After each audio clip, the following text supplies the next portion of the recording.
I screamed my lungs out as I saw my dear husband lying on the bathroom floor. His nose was bleeding and bruises were visible all over his body.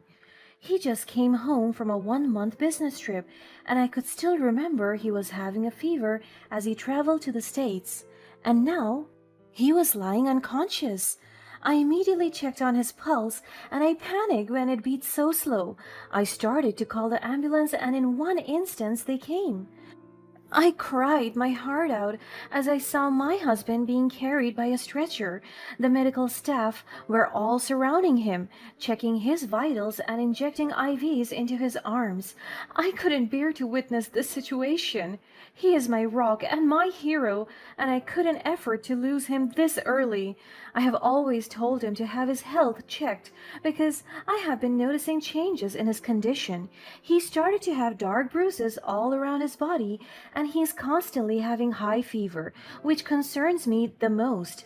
I even insisted on letting him stay at home and not attend their business, but he kept on telling me that it is needed for his promotion, and it is something I cannot argue with him. Because my husband Donald is a very workaholic man. He never lived a day being unproductive. He would constantly work and work until he burned out. But he told me that it is his passion and he loves working to support us, his family, and to allow himself to grow in his career. And as a loving spouse, I supported and took care of him because I want all the best for him. Because I can attest to his goodness. He takes care of me. He loves me more than I could ever imagine. And he protects me at all costs. Now it breaks my heart to see him suffering in pain. Whatever it is that he's feeling right now, I want to take it away from him. As soon as we got to the hospital, he was rushed to the emergency room.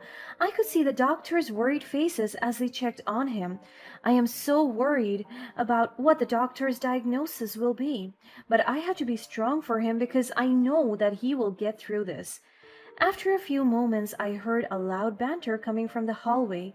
I recognized the voice immediately and I started to have a panic attack. Her voice was so loud and I was so angry. My heart started to beat so fast as if a familiar traumatic experience was building in my heart. The voice started to become more audible until I saw her. My mother-in-law, Sheena, with my sister-in-law, Laurie. Both of them are heading in our direction, mad and frustrated. As soon as Sheena saw me, I could tell that her face fumed with madness. She came near me and slapped me so hard that the impact echoed throughout the hallway. Everyone gasped, all their heads turned towards us and started to murmur. My cheeks numbed in pain. My sister-in-law Laurie slapped me on the other side again, and this time people started to gather around us. "What happened to my son? What did you do to him?" I could feel my head throbbing and the burning sensation on my cheeks. I couldn't believe they were asking me this question. I didn't do anything. Liar! My brother got hospitalized because of your responsibility. That is not my fault. You knew all too well that I played my part as his wife. Oh, do shut up, witch. If anything happens to my son, I will blame you for everything. She rolled her eyes at me and proceeded to walk towards the reception area again. She kept on asking about the operation. All eyes were fixed on me. I feel so ashamed of what she did. I was so helpless, and it felt like everyone in the room was judging me. Then I heard Lori whispering to her mother. It was not even a whisper to begin with. Mom, what will happen now? I still have to go to Bali to meet up with my boyfriend. Donald is in a critical condition. All of their money will be used in his operation. Laurie depicted a frustrated and panicking reaction. My heart breaks from what I heard. The two of them are always controlling our finances. My mother-in-law and sister-in-law both feel like they're living a billionaire's life as they lavish and use our hard-earned money for their good. That is why my husband has to constantly work day and night just to sustain and provide for their curated lifestyle. And now they still have the guts and audacity to think about themselves and to use the money intended for my husband's recovery? They are more than selfish. Don't worry, love, we will make a way. You will get to Bali and meet the love of your life. I fear for my husband and his condition. This has happened before as well. When I needed money for the injury that I acquired at work, my husband was out on another business trip at that time, so my mother in law had control over my husband's credit card instead of me because she insisted on doing so. That's why I wasn't able to get admitted immediately because I wasn't able to pay for my therapy.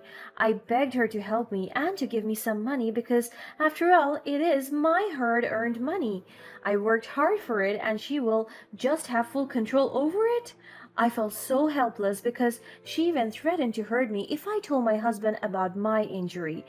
And then I discovered that Sheena allowed Lori to use all the money for her birthday party. They threw out an extravagant and glamorous party using my money while I was fighting for my life in the hospital. It was a very traumatic experience for me, and I don't want my husband to experience it as well. That experience alerted me to check on our bank account quickly, but as soon as I checked it, my heart shattered into pieces. The money was transferred to another account and it is Lori's. This is so mad. Why are they doing this to us? While my husband was still on his 6-hour operation. I confronted them, and while I was approaching them, there were no signs of any concern or any remorse for my husband. And the worst and the most inhumane thing that they did was that they were even counting the money they just withdrew from my husband and my bank account. I wanted to slap them right there and then. I also want to shout at them and ask them how cruel they can be. They are ruthless and insensitive. It feels like they have no love for their family, their blood, and everything makes sense because there was a time when I overheard them talking about Donald being an adopted child. They don't see Donald as he is, a loving son and a kind person. They have always mistreated him, tormenting him that adopting him was a bad idea because they blamed him for the reason why their family was broken. After all, Sheena's husband divorced her, but it is due to her bad attitude, and Donald has always been so sickly since birth. Now, as we grow older, he has a different illness, and I struggle to provide him with the care he deserved because our limited resources were being squandered by my selfish sister in law and enabling mother in law, who indulged their every whim while my husband suffered. Their insatiable desires left me helpless, unable to give Donald the best possible care.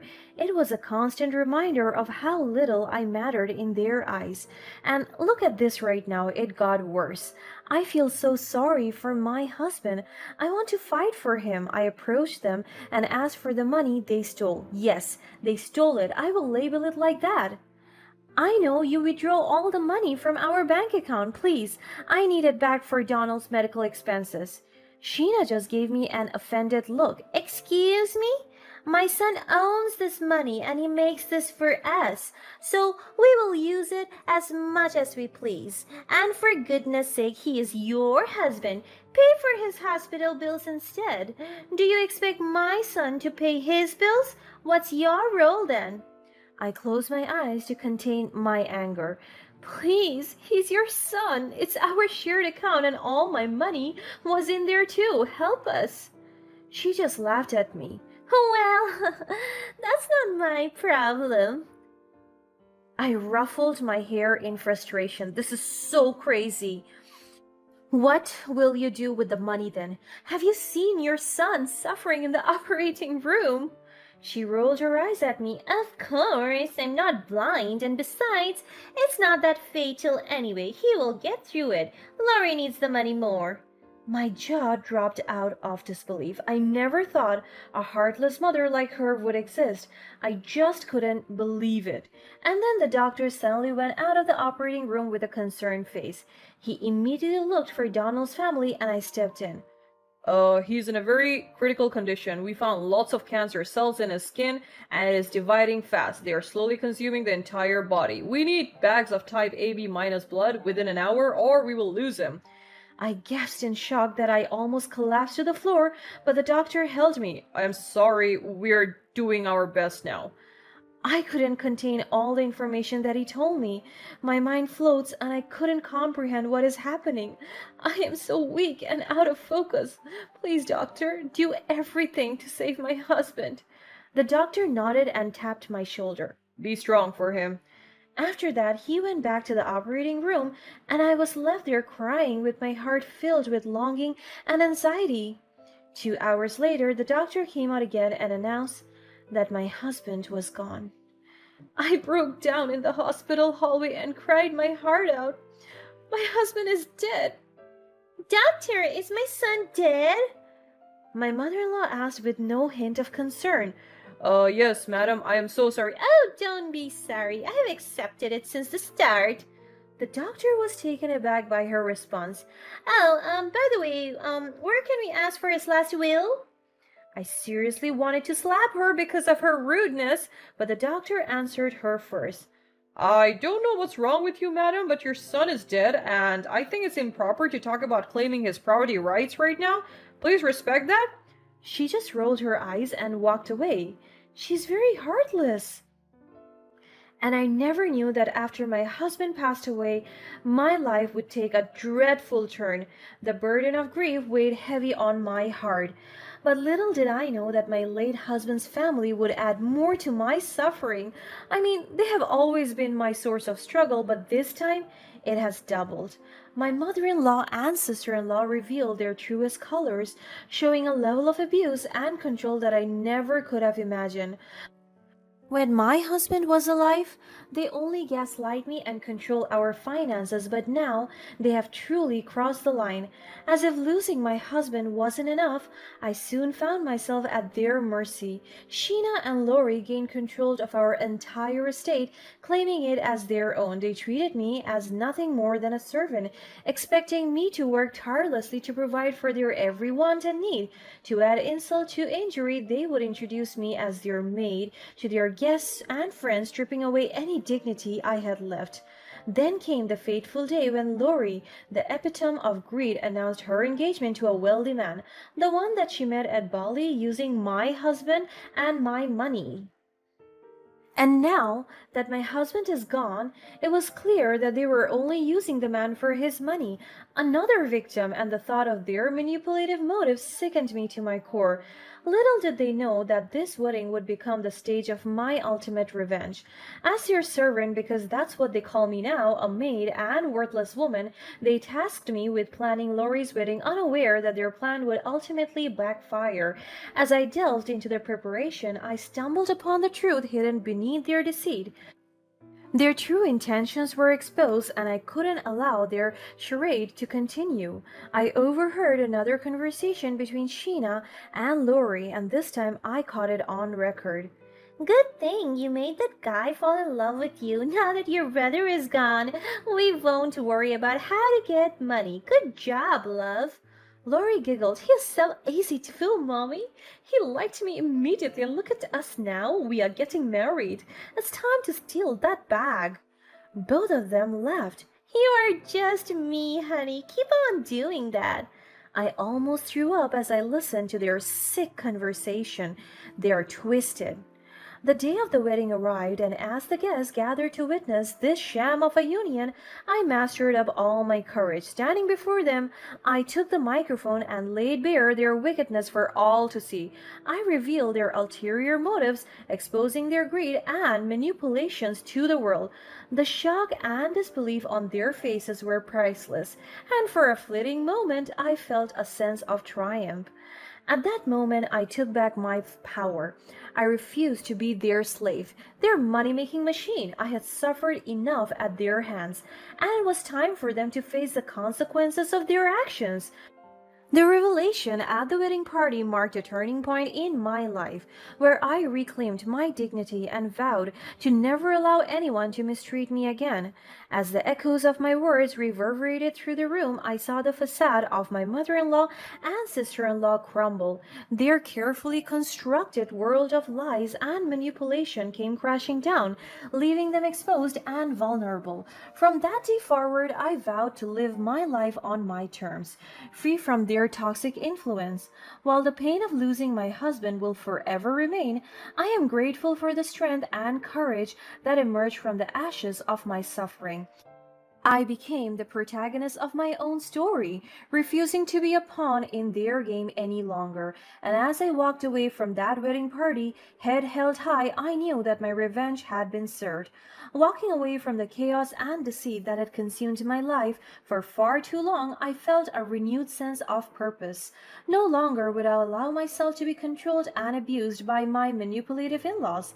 I had taken a stand, exposing their true nature to the world, and it was a liberating feeling.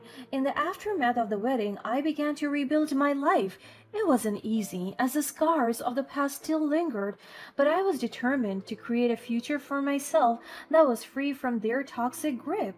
I sought support from friends and sought therapy to heal the emotional wounds that had been inflicted upon me. As time passed, I regained my self confidence and rediscovered my worth. I focused on my well being, nurturing my physical and mental health. I found solace in activities that brought me joy, and gradually the shadows of my past started to fade away. The legal battle that followed was arduous, but necessary. I fought tooth and nail to reclaim what was rightfully mine. With the help of a skilled attorney, I channeled the unjust claims my mother in law and sister in law had made on our property. It was a lengthy process, but justice prevailed, and I regained control over my husband's estate. The court victory not only restored my financial security, but also served as a powerful reminder of the strength I possessed. No longer would I allow myself to be pushed around and taken advantage of. I had learned the importance of standing up for myself and asserting my rights. Through this journey, I discovered my resilience and capacity for growth. I channeled my experiences into advocacy work, supporting others who had faced similar hardships. I became a voice for those who had been silenced, sharing my story and shedding light on the dark reality that many endure behind closed doors. As the years went by, my relationship with my late husband's family remained strained. While I harbored no ill towards them, I had made the conscious decision to distance myself from their toxicity. I focused on surrounding myself with a chosen family, individuals who uplifted and supported me unconditionally. Looking back, I realized that the wedding had catalyzed change. It was a turning point that set me on a path of self discovery and empowerment. The revenge I sought wasn't about inflicting pain upon others, but rather about reclaiming my own life and finding peace within myself. Today, I stand tall, a survivor who has emerged from the depths of despair. The wounds of the past may still be visible, but they no longer define me. I have grown stronger, wiser, and more resilient than ever before. My journey continues, and as I forge ahead, I carry with me the lessons learned from the darkness. I embrace each new day as an opportunity to create a life filled with love, compassion, and authenticity. And in doing so, I honor the memory of my late husband, finding solace in the knowledge that I am living a life true to myself on my terms.